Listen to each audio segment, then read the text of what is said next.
What's up guys? In this tutorial, I will show you how to repair corrupted video files on a Windows PC. While there are many tools available to fix damaged video files, we'll be using VLC Media Player for this tutorial since it's free and widely accessible.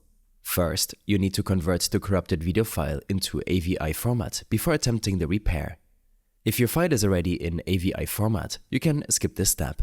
Otherwise, open VLC Media Player and click on Media in the top left corner. From the drop-down menu, select Convert/Save or press Ctrl and R on your keyboard. In the Open Media window, click on Add, and then select the corrupted video file you want to repair. After selecting it, click on Convert/Save at the bottom. Next, in the Convert window, click on Browse under Destination and choose a location to save the converted file.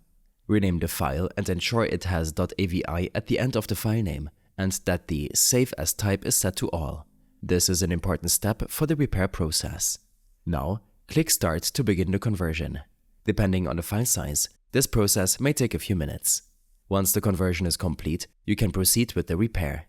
Now, open VLC Media Player again and click on Tools in the top menu. Select Preferences from the drop-down list. In the Preferences window, click on Input/Codecs at the top.